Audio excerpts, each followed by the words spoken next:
नमस्कार, माझे नाव सिद्धी रमाकांत धाकपडे, वर्ग 5वा. आम्ही येथे बंडूची इजार हे नाटक सादर करणार आहोत. नमस्कार, माझे नाव शिवरामी विठ्ठल पारवे. मी या नाटिकेमध्ये बंडू बनलेली आहे. नमस्कार, माझे नाव समृद्धी संदीप पांगरकर. मी या नाटकात बंडूची बायको बनलेली आहे. नमस्कार, माझे नाव वैभवी रामेश्वर कैलासे. मी या नाटिकेत बंडूची बहीण बनलेली आहे. नमस्कार, माझे नाव सिया सचिन थोरात. मी या नाटिकेत बंडूची आई बनलेली आहे. बावची गावचा बंडू शांत व कष्टाळू, आपण भला आणि आपलं काम भलं असा त्याचा स्वभाव. सगळ्या गावात त्याच्या या स्वभावाची चर्चा. सकाळी लवकर शेतात जायचं आणि संध्याकाळी दिवसभराचं काम आटोपून संध्याकाळी घराकडे यायचं. घरी आल्यावर आपल्या मुलीशी खेळायचं. आपल्या मुलीशी कट्ट्यावर चक्कर मारायची आणि जेवायच्या वेळी वापस घराकडे यायचं, असा त्याचा दिनक्रम. सावळा रंग, शिरशिरीत अंगकाठी आणि नाकासमोर चालणारा बंडू. एके वर्षी पीक पाणी बरं झाल्याने बंडूने कुटुंबासाठी नवे कपडे आणि स्वतःसाठी इजार शिवली. धोंडू मामांनी कपडे शिवले खरे, पण त्यांचा अंदाज जरा चुकला. पुढे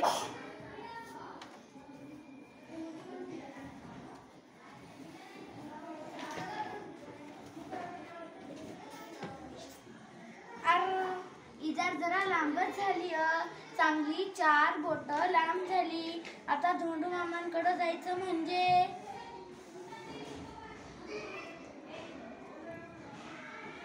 अगं इजार जरा 4 बोटं कापून टाक घालतीस का? अहो, सकाळी सकाळी आणि काय हे जेवण बनवायचंय, नीताच्या शाळेत जायचंय, मला नाही जमणार. सुबे, इजार जरा 4 बोटं कापून टाक घालतीस का? नाही दादा, मला केवढा अभ्यास पडलाय. आता कॉलेजची वेळ होईल, तू आईला सांग ना.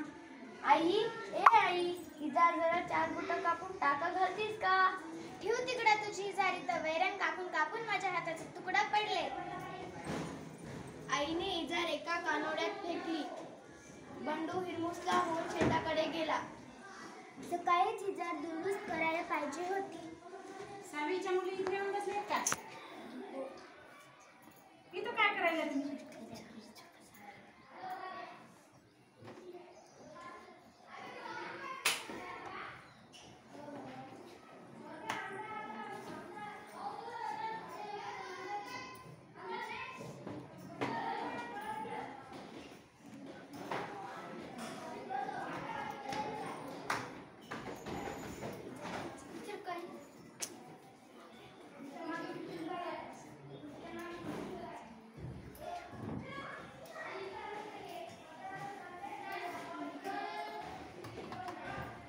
बंडूची बायको इजारीचे पाय कापते आणि दुमडून टाके घालते.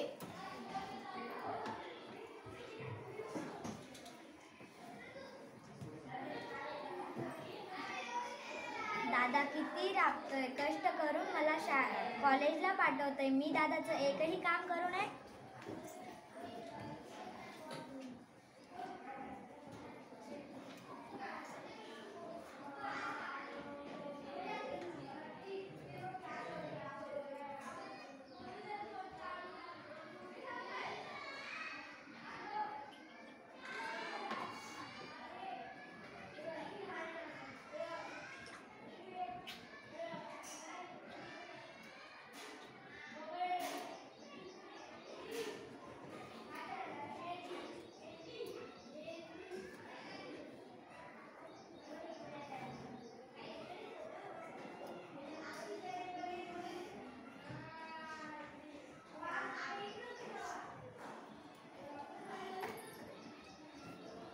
बंडूची बहीण इजारीचे पाय कापते आणि दुमडून टाके घालते.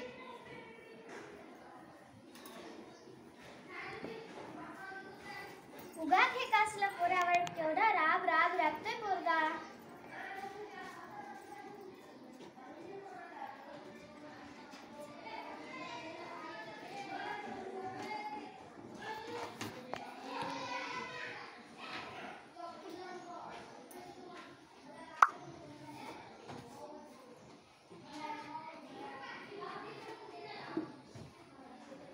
बंडूची आई इजारीचे पाय कापते आणि दुमडून टाके घालते.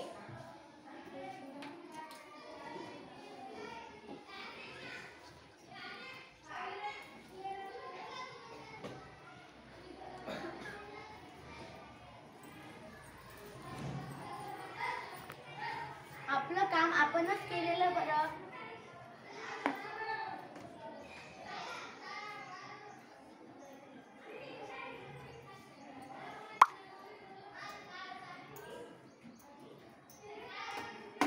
बंडू इजारीचे 4 बोट पाय कापतो आणि झुंडून टाके घालतो.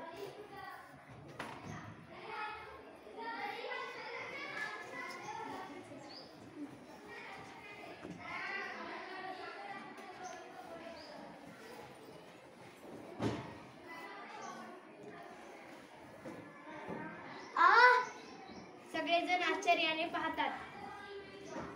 मी इजार 4 बोटं कापली. आणि मी पण. अगं भैया मी पण इजार 4 बोटी कापली. आणि मी पण. सगळेजण खळखळून हसतात.